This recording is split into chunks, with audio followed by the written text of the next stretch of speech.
Cowboys, an unprecedented beatdown of Bill Belichick. First quarter, we're tied at 3. Zeke back in the Metroplex down there in Dallas. They still love the guy. 2nd and 5, Dallas from the 20.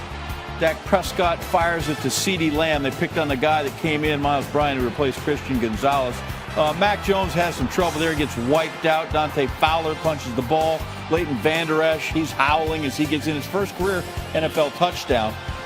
They get a penalty. They move back.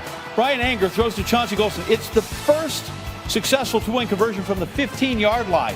I'm not sure they needed all of them. Minute left in the half. Patriots down 21-3. Mac, no. That's a bad idea right there. Bad throw, far sideline. Darian Bland's got it.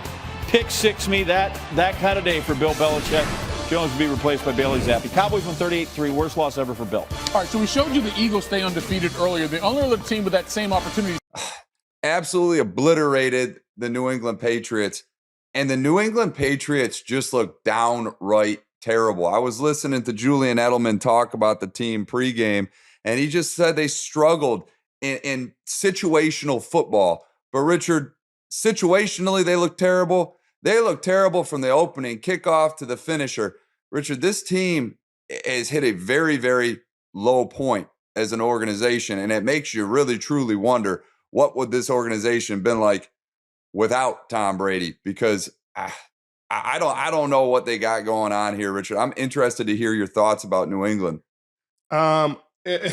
His game didn't go how I expected it to go. I thought Belichick would have a better plan in terms of the run game. Thought he'd try to execute like Arizona did. Obviously, I didn't see Mac Jones being as inefficient as he was. All the turnovers, he turned the ball over twice, one of them being a pick six, him throwing across his body, across the other side of the field late in the play. Like, what are you doing? And they finally bench him for Bailey Zappi at the beginning of the fourth quarter. But it's like, I mean, it's just terrible football. But give all the credit in the world to the Dallas Cowboys. They played really well in the secondary. Deron Bland had an outstanding game, was locked down in coverage, took advantage of his opportunities. We talked about the pick six. He had another pick. There was some great things in the pass rush. Obviously they lost their guy, 11 from heaven. As Skip Bayless calls him, 11 from heaven. He got a little banged up, but it looks like he'll be okay. Micah Parsons, and there was a fumble recovery to Mac Jones. Mac Jones fumble recovery by Leighton Vander Esch for a touchdown. It's 2 touchdowns by the defense. They cook him. They've led the league in turnovers for the past 2 years. But, I mean, my goodness, we talk about this on the other show all the time. Like, maybe Belichick is very human in terms of coaching. You talk about his record with Tom Brady and his record without Tom Brady, and it's getting worse and worse by the day, by the game. You're starting to see him get a lot of firsts in his career. This is the first time he's been beaten by 35 plus points. And it's the largest halftime deficit of his career. It's just, you wonder, like, what's going on? They lose their 2 best players in the game, Matthew Judon and Christian Gonzalez. Both get injured in the game. Zeke, who I was expecting to have a big, revenge game, 6 carries for 16 yards, not enough. 2 receptions for 6 yards, not enough. No impact at all, really. But then you look on the other side, Dak played really well, very efficient, 28 of 34 for 261 and a touchdown, moved the ball down the field, but their red zone woes continue. Mitchell. They do not execute in the red zone. They were 0 for 3 last I looked. I got to look how they ended the game, but it just doesn't feel like they get down there and can get the job done. And we're going to find out next Sunday night when they play the San Francisco 49ers. We will. I mean, it's their defense, Richard, that is holding this team together. These big splash plays defensively that are leading to these huge blowouts. And, for the Patriots, they just lose their game plan right away, it seems. I mean, this is a team that was hard-nosed, that always would run the ball. You're hardly seeing Ramondre Stevenson making any big plays. I mean, Zeke Elliott against his former team, we already talked about the emotions of going against your former team. I mean, give the guy at least 10 touches, man. He only got 6 rush attempts and 2 catches. But, Richard, this Dallas Cowboy defense is looking very, very good. And I know you know a thing or two about Dan Quinn. We got a new segment to bring up today. It's brought to you by Uber Eats, Rich. And now for our segment brought to you by Uber Eats, the almost perfect defense, where we highlight the NFL defense that put on the week's most dominant performance. Richard, this week, we got to give it to the Dallas Cowboys. We have to give it to the Dallas Cowboys. They held the know you Patriots don't to want 3 to. points, sacked Mac Jones twice, forced a fumble, returned it for a touchdown, 2 interceptions, another touchdown. Leighton Vander Esch, Deron Bland both played really good football. That's this week's almost perfect defense of the week. And remember, you can order almost anything you want with Uber Eats, the official on-demand partner of the NFL. Order now. Oh, Mitchell. Oh. Again, another OT thriller, great game. Washington gets up early. Philly fights back, gets up. Washington ties the game late. But you're the coach. You tie the game against your divisional rival on the road. You're hot right now. Do you go for 2 in that situation, or are you just taking the ball and going to OT with it? No question you go for 2. No question. You got all the momentum. You're feeling good.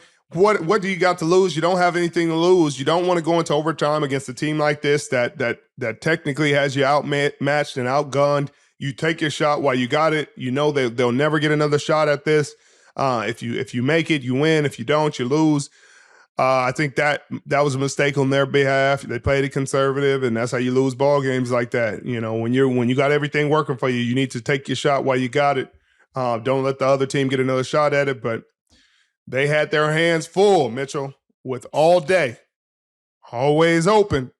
A.J. Brown, 9 catches for 175 and 2 tugs. I talked about the rookie corner, Emmanuel Forbes. He started talking mess to the wrong one. Mitchell, you cannot talk mess when you're a young guy to all day, always open, A.J. Brown, because he humbled him, with including the game-winning touchdown, or the game, the touchdown to bring him back to bring him back into the game, to give him the lead late in the game. He was having his way out there. Nicholas Morrow had a heck of a game, 3 sacks. It's happening from guys you're not even expecting. They got all these big names on the defensive line that you're expecting to have these big sack numbers, and the sacks are coming from Nicholas Morrow. Jalen Hurts had another great game, now 17-1 over the last 2 seasons.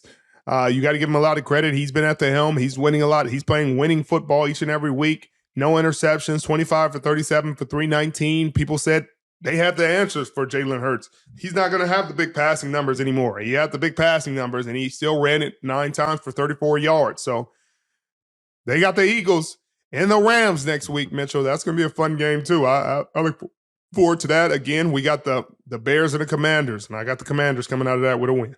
Wow. Richard, we were talking about it a bit when we were together this week. The Eagles have become known for their tush push or brotherly shove that they're calling it in Philly now.